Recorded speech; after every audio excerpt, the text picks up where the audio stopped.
Gutakaza ubuzima ni ikintu kibabaza inshuti n'abavandimwe, abagukundaga, abo wakundaga iyo utakaje ubuzima bahora bazirikanye neza wagiraga. Iyo ibi bibaye ku rugero rwo hejuru, biba igihe kibi cy'umwijima mu mateka ya muntu, ariko byinshi mu bitera aka kababaro kubwo kubura inshuti n'abavandimwe bituruka ku mpamvu zitandukanye. Rimwe na rimwe intambara cyangwa ibyago bisanzwe mu buzima bwa muntu. Aha ariko ni nako bishobora guterwa n'ibyorezo bigatwara ubuzima bwa benshi ku isi. Mu myaka 30 ishize, umubare w'indwara z'ibyorezo ziterwa na virusi kandi zikwirakwira byihuse wariyongereye. Ni ibintu bigaragara ku buryo bworoshye. Kuri ubu dutuye isi turi benshi cyane kurusha ku kindi gihe cyabayeho. Abatuye isi ni miliyari 7 ndetse na miliyoni 7 kandi bakomeje kwiyongera. Abantu benshi batuye mu buryo bw'ubucucike. Ibyo bivuze ko hari ibyago biri hejuru cyane byo guhura n'ibitera indwara. Indwara ya coronavirusi isa nk'iyanduye ivuye ku muntu umwe akayanduza undi, gutyo. Iyo habayeho gukorora cyangwa se kwitsamura hakagira umwanda na muke usohoka, iyo virusi imara igihe gito ifite ubuzima. Iyo iri hanze y'umubiri w'umuntu, rero bisaba ko abantu baba begeranye kugira ngo yandure. Mu mwaka wa 2014 icyorezo cya Ebola cyasakaye binyuze mu maraso cyangwa se andi matembabuzi ava mu mubiri gusa. Abahuye mu buryo bwegeranye nibo bayanduye. Ariko si virusi zose zandura mu buryo bw'umuntu umwe yanduza undi, ndetse na Zika abantu bandura ivuye mu mibu nayo irushaho kwandura iyo abantu begeranye. Imibu itera Zika yororoka mu bice by'imijyi, ayitungwa n'amaraso y'abantu yororoka neza mu bice bituwe mu buryo bw'ubucucike ndetse n'ahashyushye iby'akazuyaze. Kuva muri 2007 abantu barushijeho gutura mu mijyi kurusha mu byaro. Abantu barenga miliyari 4 ubu batuye ku gice kingana na 1% by'ubuso by'ubutaka bw'isi dutuyeho, kandi imijyi myinshi turi kwimukiramo ntabwo twiteguye. Rero abantu benshi birangira batuye ahantu h'akajagari, aho babura amazi meza ndetse n'uburyo bwiza bwo kuyobora imyanda. Ushobora kuba wararwaye ibicurane, inkorora se cyangwa umutwe, ariko ibi ni ibisanzwe. Hari igihe indwara ibisa n'isanzwe wumva uyizi kuko wayirwayeho, ariko ukazasanga yari icyorezo gihambaye ndetse cyica. Nkwaye ikaze muri iki kiganiro. Iyi ni Icyerekezo TV online.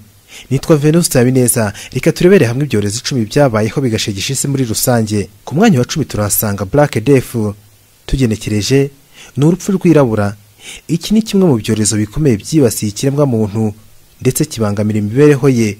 Black Death cyangwa se urupfu rwirabura ni icyorezo kibasiye kandi gishinga imizi mu cyahoze ari Eurasia, cyahuzaga umugabane w'Uburayi na Aziya mu myaka y'1346 kugeza mu mwaka w'1353.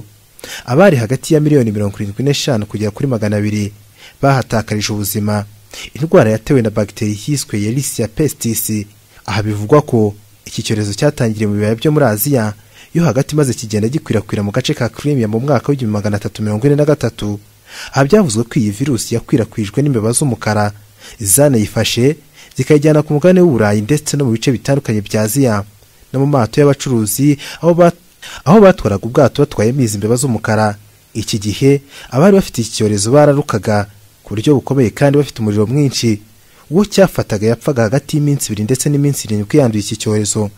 Mu mwaka w'1934 habayeho amakimbirane yavuyemo intambara hagati y'Abashinwa ndetse na Mongoli, ubwo icyorezo cy'ubushita cyari cyarasakajwe gifata tumwe mu duce twa Aziya, yica abantu benshi mu gihe gito.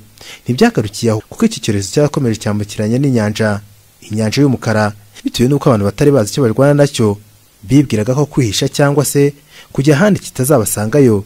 Nyamara ntibyari ukuri, kuko zambeba zabaga zuzuyemo inda zanduye aka gakoko nizo zakomezaga kwanduza bamwe muri bo ndetse bakanazitwara ahandi banyuze mu nzira z'ubucuruzi. Uku niko Abamongoli babigenje ubwo bateraga agace kitwaga Kafa, ubu ni Fodazia muri Ukraine, ngo bakigarurire kuko kari gakomeye mu butunzi bw'ubucuruzi. Aho byari mu mwaka w'1346. Gusa ibyizi ngabo mu gitero muri Kafa ntago byabahiriye kuko n'indwara ubwayo yari imaze kubamara. Mu kwihorera bafashe imirambo y'abari bishwe n'indwara bakajya bayishugunya ku nkuta za Kafa. Ubu bwicanyi bw'imbeba n'inda bwateye ubwoba abacuruzi n'abakungu bo muri Kafa, hanyuma berekeza y'amazi, bafata amato berekera inzira z'amazi magari. Ubwo bitwaje indwara mu mbeba zihetse inda zirwaye ndetse nabo ubwabo barwaye, bisanga mu Butaliyani mu ntara ya Sicilia. aha haba hatangiye icyabaye kiza ku mugabane w'Uburayi. Ubwo kuva mu mwaka w'1347 kugera mu mwaka w'1352 umugabane w'Uburayi wari ubonye kitarigeze kubaho, maze abantu barapfa umunsi ku wundi. Ubwo mu mwaka w'1348 indwara yari imaze kugera i Marseille, aha ni mu gihugu cy'Ubufaransa, Ubudage ndetse no muri Espagne, hanyuma Ubwongereza no muri Norvege. Mu 1349 bidatinze, ubwo n'uburasirazuba bw'Uburayi nabwo bwari bwamaze kurengerwa n'iki cyorezo. Imibare igaragaza ko mu myaka 5 yonyine Uburayi bwari bumaze guhomba ubuzima bw'abagera kuri miliyoni 25, bivuze ko 1/3 cy'abari bahatuye bari bakuweho n'icyo cyago cy'ubushita. Ku mwanya wa 9 turahasanga icyorezo cyiswe The Plague of Justinian, ni icyorezo cyahitanye 10% y'abari batuye isi. Itekereza nawe, cyicaga abagera ku 5,000 umunsi umwe. Murasirazuba bw'umujyi wa Roma mu cyaro ubwami bwa Byzantine ni iki cyorezo cyakomotse, maze inzu z'abari bahatuye zihinduka umuyonga. Ubwo bagirwagaho ingaruka n'icyorezo kidasanzwe mu ntangiriro z'umwaka wa 541 nyuma ya Yesu Kristo. Icyorezo cya Plague of Justinian cyanyuze ku mugabane w'Uburayi, maze gicisha 1/4 cy'abaturage bose bari batuye mu gace k'uburasirazuba bw'inyanja ya Mediterane. Aba banganaga na 11% y'abaturage bose. Iri zina Plague ariko risobanura ubwandu bwibasira abatari bake bitewe na virusi yitwa Pesinian, ryakoreshejwe cyane mu kinyejana cya 14 ubwo icyorezo cyateraga kishe hafi 3/4 by'abatuye isi, maze gikura inkomoko y'izina ku cyorezo cya Justinian ubwo cyageraga mu bwami bwa Byzantine. Uko bukeye n'uko bwije, abantu nta cyizere bari bafite cyo kuramuka, kuko uko iminsi yagendaga ijya imbere niko umubare w'abapfaga wagendaga wiyongera. Ku mwanya wa 8 turasanga icyorezo cyiswe typhus. Nk'uko intambara itatuma hapfa umubare mwinshi w'abatuye isi, kuko kandi intambara ishobora guhitana abatari bake, niko iki cyorezo cyaje, maze gihinduka intambara yo kurwana nayo. Iyi ariko ntiyari intambara y'amasasu, ahubwo yari intambara yo kurwana ku buzima. Iki ni icyorezo gikwirakwira kinyuze mu gukwirakwizwa n'udukoko tuba mu muntu, rimwe na rimwe kigakwirakwizwa n'icyiswe rise ziba mu muntu. Ibimenyetso by'indwara ni ukugira uburibwe bw'umutwe, kwitsamura, umuriro mwinshi no gukorora bya kenshi, ukaribwa umubiri wose, yewe biviramo umuntu urupfu. Kikaba cyandura kiva ku muntu kijya ku wundi. Mu mujyi wa Granada ni mu gihugu cya Espagne mu 1489 abagera ku 170 bitabye Imana bazize typhus. Naho mu gihugu cya Canada abagera ku 20,000 bitabye Imana mu mwaka w'1847 mu gihe kingana n'ukwezi. Nko mu gihugu cy'Uburusiya honyine cyahitanye abagera kuri miliyoni 3. Umuti wacyo waje kuboneka mu ntambara ya kabiri y'isi yose, maze umubare bahitanywe nacyo utangira kugabanuka. Iki cyabaye icyorezo cyahitanye abantu benshi mu gihe gito ku ngoma y'umwami w'abami Justinian wa mbere, ubwami bw'abami bw'Abaromani, ubwami bwa Byzantine. Muri icyo gihe iki cyorezo cy'ubushita cyitiriwe uyu mwami cyamaze imyaka igera kuri 200. Mu nyandiko zitandukanye bagaragaza ko cyahereye muri Afurika. Bamwe bavuga ko ari muri Ethiopia, abandi bakavuga ko ari mu gihugu cya Misiri. Hanyuma udukoko twanduzaga icyo cyorezo, imbeba zabaga zarariwe n'inda zanduye, abantu bayitwara ku bindi bice by'isi banyuze mu nyanja mu nzira y'ubucuruzi, bayitwaraga mu muzigo yabo, imyambaro bari batwaye, imbeba zari mu mato n'ahandi hose. Icyanduye cyangwa se uwanduye yabaga yakora. Ubwo ibice byose bya Mediterane birafatwa, ndetse igera na Constantinople. Aha hose yageze, inyandiko zimwe zivuga ko yahitanye abantu babarirwa muri miliyoni 100, bivuze ko 1/2 cy'abari batuye isi bari bamaze gushyirwa munsi y'ubutaka.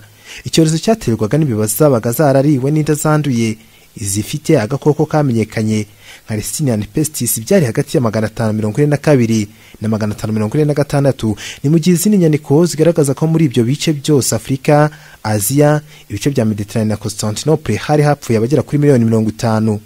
Bitewe n'uburyo abantu bapfaga buri munsi bari benshi cyane muri Constantinople, byagezaho ku munsi hapfaga abantu 5,000 ndetse n'ibihumbi 10. Icyo gihe nta myaka yari ikiboneka, kuko abahinzi benshi bari barashize. Ubwo n'izindi nzego zitandukanye byari uko.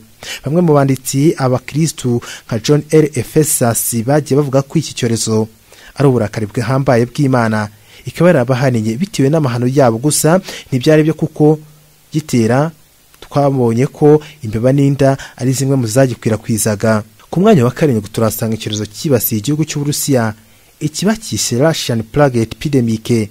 Iki ni icyorezo gikomeye cyabayeho mu mateka y'igihugu cy'Uburusiya, kibasiye iki gihugu by'umwihariko rwagati bw'iki gihugu hagati y'umwaka w'1970 kugeza mu mwaka w'1972. Ibimenyetso bya mbere by'iki cyorezo byagaragaye muri Mutarama mu 1770 mu mujyi wa Moldova, ubwo uyu mujyi wubakwaga n'imfungwa z'intambara. Ubwo abaganga b'imfungwa babonaga ibimenyetso by'iki cyorezo bahise bashyira mu kato abagaragaweho nacyo. Ubwo abari barashyizwe mu kato bagaragazaga ibimenyetso byo ko batangiye kumererwa neza cyangwa se gukira, imipaka yose ntiyahise ifungwa, byatumye gikwirakwira mu gihugu hose. Maze muri Nzeri 1971 icyorezo cyaje gufata indi ntera, maze mu gihe kingana n'ukwezi kumwe gihitana abasaga 20,000. Abantu batangiye guhagarika ibijyanye no gusuhuzanya, abahererekanya ibiganza nk'uko guverinoma y'igihugu cy'Uburusiya yabitegetse, maze icyorezo gitangira gucisha make. Cyari igihe kibi ku Barusiya no ku buzima bwabo muri rusange, kuko igihugu cyarashegeshwe mu bijyanye n'ubukungu, dore ko cyatakaje abatari bake. Ku mwanya wa gatandatu turahasanga icyorezo cyiswe icy'1918. Aha nibwo intambara ya mbere y'isi yarangiraga. Ijambo uburwayi rishobora kumvikana nk'iridateye ubwoba kuvuga ububabare nabyo bishobora kutagutera ubwoba. Kumva ijambo flu nabyo bishobora kutagutera ubwoba. Tekereza ariko abagera kuri 500,000 gutakaza ubuzima biturutse kuri ubu burwayi flu. Iyi gripe yo mu mwaka w'1918 yateye uburwayi bukomeye bwatumye umubare w'abatari bake bahatakariza ubuzima. Nicyo mu bwoko bwa 2H1N1 cyari kibayeho mu mateka y'isi. Iki ni icyorezo cyahitanye bari hagati ya 50,000 kugeza kuri 100,000 ku isi yose, nk'uko muri Leta Zunze Ubumwe za Amerika icyizere cyo kubaho cyagabanutseho imyaka 12. Abashakashatsi bavuga ko iki cyorezo gishobora kuba cyarakomotse mu mukumbi mu gihugu cy'Ubufaransa, byaje gutuma kigenda gikwirakwira mu bitero bitandukanye muri iki gihugu. Iyi virusi ariko abatangaje ko ishobora kuba ifitanye isano n'iyo mu gihugu cya Espagne. Ariyo mpamvu bavuga ko iki cyorezo cyari muri iki gihugu cyarahaye inzira yoroshye yo gukwirakwira mu ntambara ya mbere y'isi ku buryo bworoshye, aho 1/3 cy'abanduye isi bashegeshwe n'ubu burwayi, aho kibasiye bagera ku 10% y'abatuye isi kandi 3% y'abanduye bitabye Imana. Ku mwanya wa gatanu mu byorezo byahitanye batari bake ku isi turasanga icyorezo cyo mu 1916. Iki cyiswe polio epidemic. Iki cyorezo ariko nubwo cyaje kubonerwa umuti na Dr. Jonas mu mwaka w'1950, ni kimwe mu cyahagurukije isi kandi kirayishegesha kugeza uyu munsi. Iki cyorezo ntikikiri ikibazo kibatuye isi. Mu mwaka w'1916 cyahitanye imiryango y'abatari bake muri Leta Zunze Ubumwe za Amerika. Ubwo cyagaragaraga bwa mbere cyagaragaye mu mujyi wa New York, ni mu gace kitwa Brooklyn muri Leta ya New York. Honyine umunsi umwe hagaragaye abagera ku 9,000 bagaragaweho n'iki cyorezo, maze bagera ku 7,200 bahatakariza ubuzima. Aha ni muri Leta ya New York gusa. Kugeza mu mwaka w'1988 icyorezo cyagiye kigabanuka, ariko inyamaswa zigera ku 8,000 zabanaga n'abantu zatangiye gushyirwa mu majwi ko zishobora kuba ari zimwe mu zakwirakwije iki cyorezo. Aha ariko umuti ugabanya iki cyorezo waje kuvumburwa na Dr. Jonas. Ku mwanya wa kane turahasanga icyorezo cyiswe yellow fever. Ni icyorezo gifite inkomoko ku burengerazuba bwa Afurika, maze kigizwa n'abacakara muri Leta Zunze Ubumwe za Amerika. Iki cyorezo kuganza cyane mu gihe cy'ubukonje. Mu mwaka w'1800 mu mujyi wa Memphis, nimwe mu mijyi wibasiwe n'iki cyorezo. Ubusanzwe yellow fever ni icyorezo gikururwa n'imibu ishobora no gutera malaria. Umushakashatsi w'umunyamerika witwa Dr. Louis Murothy yamaze igice kinini cy'ubuzima bwe akora ubushakashatsi ku mibu. Mu gihe cy'intambara ya kabiri y'isi, ubwo yakoraga ubushakashatsi ku mibu itera indwara yitwa yellow fever, yasanze imibu y'ibigabo idakunze kumenya ko ibigore biri hafi igihe bitari kuduhira. Agaragaza ko igihe cyose ibigore bigurutse bigatangira kuduhira, imibu y'ibigabo ihita igira ubushake byo kubangurira imibu y'ibigore. Ikindi umuntu atabura kuvuga nuko imibu y'ibigabo n'ibigore yose iduhira, ariko ni gake cyane umubu w'ikigabo uzaduhira mu gutwi kwawe, kuko wo udakeneye kukunyunyuza amaraso. Imibu y'ibigabo ibiri kunyunyuza amazi ava mu ndabo, udukoko dukwirakwiza kugira ngo habeho ukubangurirana kw'ibimera, ibyo bita pollinisation mu ndimi z'amahanga. Imibu y'ibigore rero kenshi nizagutesha umutwe, kuko yo ibikeneye amaraso yawe kugira ngo amagi yateye akure, kandi ayo maraso nta handi yavuretse ku bantu no ku nyamaswa. Ku mwanya wa gatatu turahasanga icyorezo cya kolera. Kolera yo ku rwego rwa 6 nayo iri mu byorezo byahitanye abantu bagera kuri miliyoni hagati y'umwaka w'1910 kugera mu mwaka w'1911 cyahereye mu Buhinde mbere yo gufata Afurika y'Amajyaruguru n'Uburusiya. Kuva cyakwaduka cyagiye kirwangwa ku buryo imibare yagiye igabanuka mu buryo bugaragara. Abagera ku 30,000 mu mujyi wa Bangkok honyine bahitanywe n'icyorezo cya kolera. Ku mwanya wa kabiri turahasanga icyorezo cya sida. Abahanga mu bya siyanse bamaze igihe baravumbuye inkomoko y'ubwoko bubiri muri bune, M, N, O ndetse na P bwa virusi itera sida, ariko inyigo nshya yagaragaje ko ubwoko bwari butaramenyekana ari ubwa O na P yerekana ko virusi itera sida yakwirakwijwe mu bantu n'inguge primate. Virusi zitera sida ya O na P bushobora kwanduza umuntu basanze bukomoka mu bwoko bw'inguge zo mu majyepfo ashyira uburengerazuba bwa Cameroon. Niba ubwoko bwa P bwanduje abantu babiri, O ibirengejeho abarenga 100,000 mu bihugu byinshi bya Afurika yo hagati n'uburengerazuba. Bizwi ko agakoko ka virusi ya M ari nayo ikabije mu kwanduza abantu benshi, kuko iri mu bantu barenga miliyoni 40 z'abantu banduye ku isi yose, na virusi yo mu bwoko bwa N zinjiye mu muntu ziturutse mu nguge zizwi nka chimpanzee zo muri Cameroon. Mu kugera ku gisubizo cy'inkomoko y'izi virusi, abahanga mu by'ishuri rikuru ry'ubushakashatsi n'iterambere muri kaminuza ya Montpellier mu gihugu cy'Ubufaransa bagiye basuzuma umwanda w'inkende nkuru zo muri Cameroon, Gabon, Repubulika ya Demokarasi ya Kongo na Uganda. Aha bashakaga kumenya mu by'ukuri uko virusi itera sida yinjiye mu bantu, niba haba harabayeho imibonano mpuzabitsina n'izi nyamaswa n'ibindi. Abangana n'ibihumbi 3 ku isi bahitanywa n'icyorezo cya sida buri mwaka, ni mu 2012 bayandura. Ku mwanya wa mbere ku byorezo byahitanye abantu benshi ku isi turahasanga icyorezo cyitwa Antonine Plague. Ku butegetsi bwa Antonine Marcus muri Rome, uburwayi budasanzwe bwafasha abantu maze abagera kuri 25% y'abanduye bose bitaba Imana. Byibura abagera kuri 5,000,000 barapfuye biturutse ku ndwara yazanywe n'ibikunde byabiturutse mu bukangurambaga ibyo campaign mu burasirazuba bw'umujyi wa Rome. Nta numwe kugeza uyu munsi uratangaza intandaro y'ubu burwayi. Benshi bavuga ko ibi byaba bifitanye isano n'insengero Antonine yari yubatse n'ibimbano byasengwaga nk'utumana, maze abaturage banga kudusenga bahindukira ubukristo, byatumye ubukristo bunihuta cyane ku mugane w'Uburayi. Ni naho nsoreje iki kiganiro. Ndabashimiye cyane. Nitwa Venuste Habineza, ni Icyerekezo TV online. Kora subscribe ukande ku nzogera maze ujye ubona n'ibindi biganiro byacu umunsi ku munsi.